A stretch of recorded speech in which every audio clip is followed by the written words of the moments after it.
जब आप किसी पेशेंट को क्राउन डिलीवर करते हैं तो ये बहुत इंपॉर्टेंट क्वेश्चन है कि आप कौन सी सीमेंट से उस क्राउन को ल्यूट कर रहे हैं। आज के टाइम में मार्केट में इतनी सारी सीमेंट आती है, डिफरेंट प्राइसेस की आती है, डिफरेंट प्रॉपर्टीज की आती हैं, तो राइट सीमेंट चूज करना काफी ट्रिकी क्वेश्चन है। अगर आप किसी पेशेंट को मेटल फ्री क्राउन दे रहे हैं तो उसको कम से कम भी 3 से 5 गुना तो ज्यादा चार्ज करोगे, और इसी कारण से पेशेंट की एक्सपेक्टेशन भी 5 टाइम्स हो जाती हैं। एंड इस सिनेरियो के अंदर ये आप बिल्कुल अफोर्ड नहीं कर सकते कि वो क्राउन डिसलॉज हो जाए। हाय, मैं जीडीएस डेंटल से डॉक्टर रोहित शर्मा, और आज की इस वीडियो के अंदर हम बात करेंगे कि सीमेंटेशन इंपॉर्टेंट क्यों है, और वो सीमेंट के अंदर ऐसी कौन सी चीजें होनी चाहिए, कौन सी खासियत होनी चाहिए जिसके कारण आपका जो क्राउन है वो कभी ना निकले। आखिरकार ये सीमेंटेशन इतनी इंपॉर्टेंट क्यों है? मैं ये समझता हूं एक क्राउन तभी तक सक्सेसफुल है जब तक उस क्राउन को एक सीमेंट ने जोड़ रखा है टूथ के साथ। जैसे ही ये जो बॉन्ड है वो खत्म होता है, वैसे ही क्राउन बाहर आ जाएगा और फेलियर हो जाएगा। सो मेन क्वेश्चन ये है, एक सक्सेसफुल क्राउन या रेस्टोरेशन स्टार्ट कहां से होती है? क्या वो आपकी टूथ प्रिपरेशन से होती है? क्या वो एक लैब गाय एक अच्छा क्राउन बनाए वहां से स्टार्ट होती है, या एक अच्छी सीमेंट से स्टार्ट होती है जो उसको बॉन्ड करके रखे? पर एक्चुअली के अंदर जो ये सक्सेसफुल रेस्टोरेशन है वो आपसे स्टार्ट होती है। जब तक आप अपनी मिस्टेक को फाइंड नहीं करेंगे, उनको इंप्रूव नहीं करेंगे, जब तक ये कसम नहीं खा लेंगे कि मेरे को एक परफेक्शन के साथ क्राउन डिलीवर करना है, जब तक आप बिल्कुल ऐसा क्राउन नहीं दे सकते जो 25 इयर्स लास्ट करे। जब मैं अपने क्लिनिक के अंदर किसी पेशेंट को क्राउन डिलीवर करता हूं तो मेरे 4 स्ट्रेस पॉइंट होते हैं। पहला, tooth preparation. Second, impression and lab fabrication of crown. Third, cementation. And fourth, post operative sensitivity और पेन।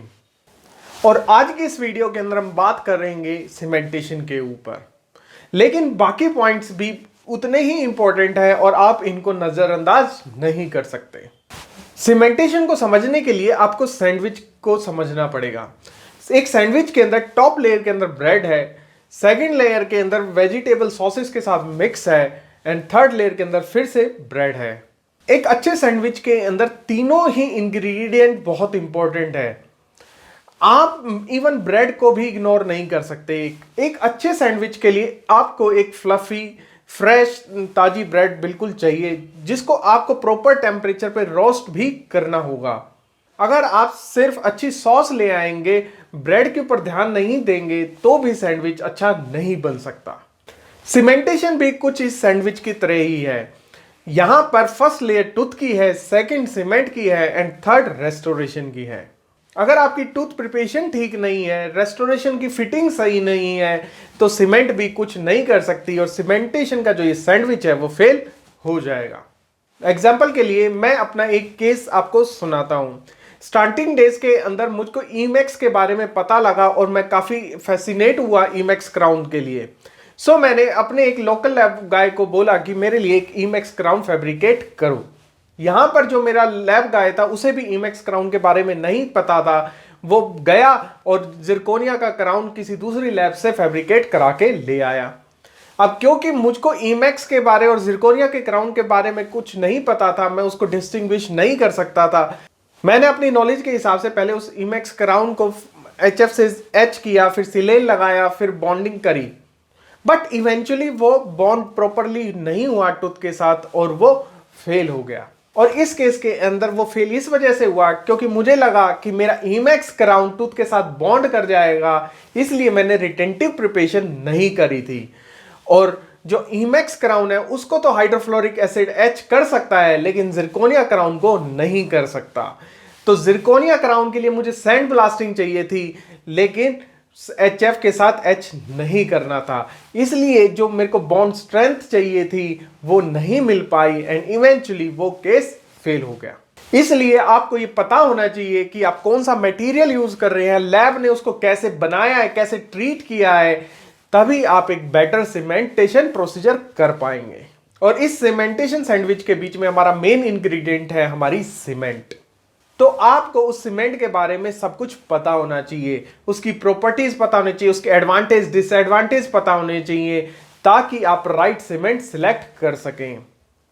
एग्जाम्पल के लिए मार्केट के अंदर दो तरीके की रेजिन सीमेंट आपको आसानी से देखने को मिल जाएंगे, adhesive resin cement and self adhesive resin cement. ये दोनों ही देखने में बिल्कुल एक जैसी होंगी, लेकिन इनकी बॉन्ड स्ट्रेंथ में बहुत अंतर होगा। आपको कौन से केस में कौन सी यूज करनी है, ये आपका फेलियर और सक्सेस निश्चित करेगी। अगर आपको भी ये डिफरेंस नहीं पता तो मेरी ये कुछ वीडियोस आपके लिए काफी इंपॉर्टेंट साबित होंगी। इस वीडियो के अंदर अब हम देखते हैं कि हमारी सीमेंट में ऐसी वो कौन सी खासियत होनी चाहिए जिसके बेसिस के ऊपर आप सीमेंट को सिलेक्ट करेंगे। हमारी सीमेंट की 7 क्वालिटी होनी चाहिए। फर्स्ट है फिल्म थिकनेस। सीमेंट का फ्लो रेट अच्छा होना चाहिए ताकि सीमेंट क्राउन से फ्लश आउट हो सके and minimum film thickness 25 micron होनी चाहिए। सेकंड क्वालिटी है रिटेंशन। हम सबको एक रिटेंटिव सीमेंट चाहिए ताकि क्राउन या रेस्टोरेशन डिसलॉज ना हो, पर सीमेंट रिटेंटिव नहीं होती। रिटेंशन टूथ प्रिपरेशन का फीचर है, पर हमारी रिटेंटिव प्रिपरेशन कैसी होनी चाहिए? मैं ये जानता हूं कि ये सब हर केस में पॉसिबल नहीं है, पर रिटेंटिव प्रिपरेशन कुछ कुछ ऐसी होती है। ये वो फीचर हैं जो मैं अपनी क्राउन कटिंग में देने की कोशिश करता हूं। फर्स्ट है ideal taper of 5 to 6 degree. Second है axial wall height of 3 to 4 mm। Third है रिटेंटिव फीचर जैसे ग्रूव्स एंड बॉक्सेस। फोर्थ है अवॉइडिंग अंडरकट। फिफ्थ है एस्टैब्लिशिंग पाथ ऑफ इंसर्शन। आपको चारों तरफ से मार्जिन दिखने चाहिए, वॉल्स पैरेलल दिखनी चाहिए जब आप ओक्लूजली अपनी कटिंग को देखोगे।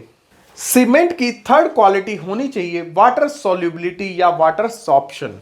आइडियली हम चाहते हैं कि हमारी सीमेंट वाटर में इनसॉल्युबल हो और लो वाटर सॉर्प्शन हो, क्योंकि अगर सीमेंट सलाइवा में डिसॉल्व नहीं होगी तो क्राउन की लाइफ ज्यादा रहेगी। फोर्थ क्वालिटी सीमेंट की होनी चाहिए इजी टू क्लीन। यहां पर हम सब एग्री होंगे कि सीमेंट अगर एक बार सेट हो जाए तो फ्लेक की तरह उतर जानी चाहिए, मैसी नहीं होनी चाहिए कि हम प्रोब लेकर 10 मिनट तक साफ कर रहे हैं। फिफ्थ क्वालिटी है इजी टू डिलीवर। आज की न्यूअर सीमेंट ट्यूब फॉर्म में आती हैं एंड मिक्सिंग टिप में ऑटो मिक्स हो जाती हैं, और अब मिक्सिंग पैड एंड स्पैचुला की जरूरत नहीं है। सिक्स्थ क्वालिटी है कलर स्टेबिलिटी। बिना किसी डाउट के पेशेंट अपनी स्माइल पर सबसे ज्यादा स्पेंड कर सकता है, एंड इसलिए आज विनियर इतने ज्यादा डेंटिस्ट डिलीवर कर रहे हैं। अगर हमारे विनियर्स के बिलो की सीमेंट कलर चेंज कर ले, ये हमारे लिए प्रॉब्लम हो सकती है। अनफॉर्चुनेटली हमारी काफी सारी रेजिन सीमेंट कलर चेंज करती हैं, तो हमें राइट रेजिन सीमेंट ही चूज करनी चाहिए, जैसे कि amine free resin cement interior cases के अंदर। सेवंथ क्वालिटी है पल्पल इरिटेशन। ये हम में से बहुत लोगों की ये मेन कंसीडरेशन हो सकती है।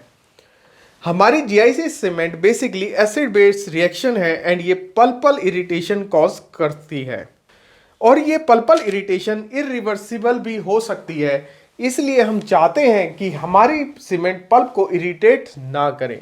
एंड लास्ट क्वालिटी होनी चाहिए अडेशन। जब मैं अडेशन की बात करता हूं तो इसका मतलब यही है जो हम रिटेंटिव सीमेंट की बात कर रहे थे। हम चाहते हैं कि हमारी सीमेंट एडहेसिव हो। एडहेसिव सीमेंटेशन ने डेंटिस्ट्री को ही चेंज कर दिया है। इसी के कारण हम मिनिमल इन्वेसिव डेंटिस्ट्री कर सकते हैं। जब हम क्राउन या रेस्टोरेशन को प्लेस करते हैं तो हम चाहते हैं कि सीमेंट एक तरह से टूथ के साथ बॉन्ड बनाए और दूसरी तरफ से रेस्टोरेशन के साथ, ताकि हमारी रेस्टोरेशन टूथ के साथ बॉन्ड हो जाए एंड वो दांत का ही हिस्सा बन जाए। टाइम के साथ सीमेंट के अंदर जो भी चेंजेस आए, उनमें से सबसे मेन एलिमेंट एडहेशन ही है। आज की जो न्यूअर सीमेंट्स हैं वो सेल्फ एडहेसिव और ड्यूअल क्योर आ चुकी हैं। अब तक जो हमने सीमेंट की क्वालिटीज डिस्कस करी, उनमें से सबसे ज्यादा पॉइंट्स एडहेशन को ही जाते हैं। फ्रेंड्स, अपनी नेक्स्ट वीडियो के अंदर हम देखेंगे कि ये सीमेंट टाइम के साथ कैसे कैसे बदली, कौन सी प्रॉपर्टी कौन सी सीमेंट के अंदर है, और इन प्रॉपर्टी को आप कैसे कैसे अपने केसेस के अंदर इस्तेमाल कर सकते हैं। पर हम डेंटिस्ट ये चाहते हैं सारी की सारी क्वालिटी हमारी एक ही सीमेंट के अंदर हो, ताकि हमको दिमाग ना लगाना पड़े। पर अनफॉर्चुनेटली ऐसा नहीं होता। कुछ फीचर्स किसी सीमेंट में है और कुछ फीचर किसी सीमेंट के अंदर है, तो आपको अपने केस के अकॉर्डिंगली उसको डिसाइड करना होता है। और अगर आप ये सारी बातें पेशेंट्स के ऊपर लर्न करना चाहते हैं, आप चाहते हैं पेशेंट्स के अंदर विनियर, इनले, ओनलेस देना, स्माइल डिजाइनिंग करना, तो जीडीएस डेंटल एकेडमी को ज्वाइन करें। Thank you for watching. Please subscribe our channel for watching other useful videos. Thank you.